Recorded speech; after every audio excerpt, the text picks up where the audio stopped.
Welcome to our channel. आज का कहानी शुरू करने से पहले जल्दी से बेल आइकन को दबाकर हमारे चैनल को सब्सक्राइब कर दीजिए और नए नए कहानी देखने का मजा लीजिए। संध्या की फाइनल ईयर थी, इसलिए वो बहुत अच्छी तरह से पढ़ रही थी। वो पढ़ाई और घर बहुत अच्छी तरह से संभाल रही थी, इसलिए रोहित भी उसे अपनी पलकों में बिठाता था। ऐसे ही कुछ महीने बीत गए। संध्या की फाइनल एग्जाम नजदीक आ रहा था, इसलिए वो जोर शोर से मेहनत कर रही थी। वो रोहित को थोड़ा कम समय दे पाती थी, इसलिए रोहित अपने अयाश दोस्तों से मिलने लगा। उनके साथ मिलकर वो शराब और जुआ खेलने लगा। वो पार्टी और क्लब जाने लगा और अपनी आवारा दोस्तों के साथ मिलकर लड़केबाज करने लगा। संध्या को जब ये बात पता चली तो वो रोहित को इस सब करने के लिए मना किया और उसे समझाने लगी। रोहित संध्या की बात सुन तो रहा था, लेकिन जब वो घर से बाहर जाता था वो सब कुछ भूल जाता था और फिर से अपने दोस्तों के साथ मिलकर शराब पीता था और लड़केबाज करता था। धीरे धीरे वो घर रात को बहुत लेट में लौटता था, जिसको लेकर संध्या बहुत परेशान रहने लगी थी। अब माहौल ऐसे बन चुका था कि रोहित संध्या के ऊपर अब चिल्लाना शुरू कर दिया था। वो अब संध्या की एक भी बात मान नहीं रहा था। बेकार की बातों को लेकर संध्या के साथ झगड़ा कर रहा था। संध्या पूरी तरह से फंस चुकी थी, क्योंकि उसको पढ़ना भी था और कॉलेज से आकर घर का काम भी करना था और साथ में रोहित के साथ टाइम स्पेंड करना था। लेकिन रोहित शराब पीकर घर आकर के उसके साथ अब झगड़ा करता था। उसको ये सब कुछ ठीक नहीं लग रहा था, इसलिए संध्या दुखी होने के साथ साथ चिढ़ाकू भी हो गई थी। रोहित और संध्या के बीच अब इतना प्यार नहीं रहा था।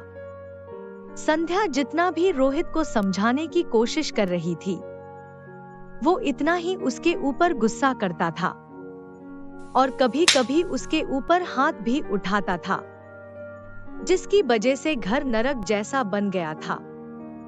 संध्या कभी नहीं चाहती थी कि रोहित शराब पिए जुआ खेले, लेकिन रोहित को इस तरह ये सब चीजों से लगाव हो गया था कि वो खुद को रोक नहीं पाता था। दिन ब दिन वो शराब और जुए की नशे में फंसता जा रहा था और घर लेट में आकर संध्या को गाली गलौज और मार पीट करता था और उसके साथ खराब पेश आता था। संध्या की अक्सर आंखों से आंसू बहती थी। वो रात रात भर रोती थी। वो मन ही मन सोचती थी कि पापा ने उसके साथ एक क्या कर दिया, क्यों रोहित के साथ उसकी शादी करवा दी और उसकी जिंदगी को नर्क बना दिए। ऐसे ही दिन बीतता गया और एक दिन संध्या को पता चला कि वो प्रेग्नेंट है। उसकी खुशी का ठिकाना नहीं रहा। वो घर आकर खुशी से रोहित को बोली, रोहित, एक खुश खबर है, मैं माँ बनने वाली हूँ और तुम पापा।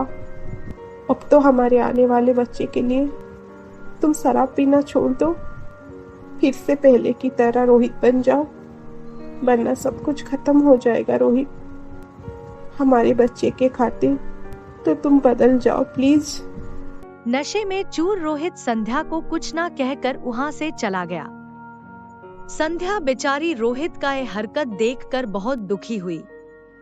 वो मन ही मन सोच रही थी, चाहे जो भी हो जाए वो अपनी होने वाले बच्चे की ठीक से परवरिश करेगी और उसे एक अच्छा इंसान बनाएगी।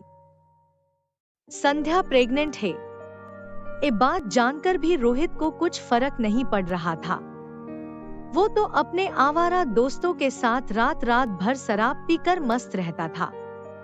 डिस्को करना, पार्टी करना और लड़कियों के साथ अयाशी करना उसका आदत बन चुका था। इस हालत में भी वो संध्या के ऊपर रोज गाली गलौज करता था। वो संध्या की बिल्कुल केयर नहीं करता था। ऐसे ही 7 महीने बीत गए। एक दिन रात को रोहित शराब पीकर एक लड़की को लेकर घर आया और उसे अपने कमरे में लेकर गया। संध्या ये सब देखकर बर्दाश्त नहीं कर पाई। वो गुस्से से लाल हो गई। वो रोहित को ऐसी गंदी हरकतें करने के लिए मना की। उन दोनों के बीच जोर शोर से झगड़ा होने लगा। गुस्से में आकर रोहित संध्या को धक्का दे दिया। संध्या नीचे गिर गई। जमीन पे गिरकर वो दर्द के मारे चीखने लगी, लेकिन रोहित वहां से चला गया। तभी उनके एक पड़ोसी संध्या की चीखने की आवाज सुनकर वहां पहुंचे और संध्या को हॉस्पिटल लेकर गए। डॉक्टर तुरंत ऑपरेशन शुरू कर दिए। उन्होंने हॉस्पिटल से रोहित को फोन किए, लेकिन रोहित उनका फोन रिसीव नहीं किया। फिर उन्होंने संध्या के पापा को कॉल किए। संध्या के बारे में ऐसी खबर सुनते ही तुरंत उसके पापा मम्मी हॉस्पिटल पहुंच गए। कहाँ है मेरी बेटी? आप संध्या जी के पापा हो? हाँ, मैं उसकी पापा हूँ। नमस्ते सर, मैं राकेश, संध्या जी की पड़ोसी। जब मैं ऑफिस से घर आ रहा था तब मुझे उनकी चीखने की आवाज सुनाई दी, इसलिए मैं उनके घर गया। तब संध्या जी नीचे गिर गई थी और चिल्ला रही थी। मैंने उन्हें हॉस्पिटल में एडमिट किया है और मैं ही आपको कॉल किया था। मैंने रोहित जी को भी कॉल किया था, लेकिन उन्होंने मेरा फोन रिसीव नहीं किया। आपका बहुत बहुत शुक्रिया बेटा। मेरी बेटी अब कैसी है? उनका अब ऑपरेशन चल रहा है। आप चिंता मत कीजिए, सब ठीक हो जाएगा। भगवान के ऊपर भरोसा रखिए अंकल। अब मैं आता हूँ, अगर कुछ जरूरत पड़ी तो मुझे कॉल कीजिएगा। कुछ समय के बाद डॉक्टर वहां आते हैं।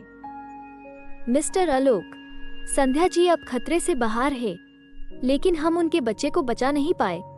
जब वो हॉस्पिटल आई तब उनका इंटरनल ब्लीडिंग काफी हो रहा था, जिसके कारण उनका बच्चा उनके पेट में ही मर चुका था। संध्या जी अब बेहोश है। उनको होश आने के बाद आप लोग उनसे मिल सकते हैं। डॉक्टर की बातें सुनकर संध्या के मम्मी पापा रोने लगे। संध्या को होश आने के बाद उसकी मम्मी पापा उसे मिलने को गए। संध्या अपनी बच्चे के बारे में जानकर फुट फुट कर रोने लगी।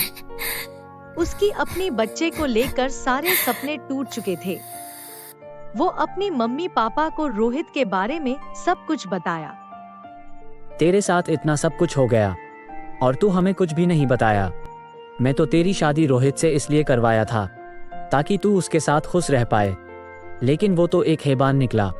तेरी बच्चे को ही मार डाला। मुझे तू माफ कर दे बेटी। ऐसे कहकर आलोक मित्तल संध्या के आगे हाथ जोड़कर रोने लगे। अब आगे क्या होने वाला है, जानने के लिए देखिए हमारा अगला एपिसोड।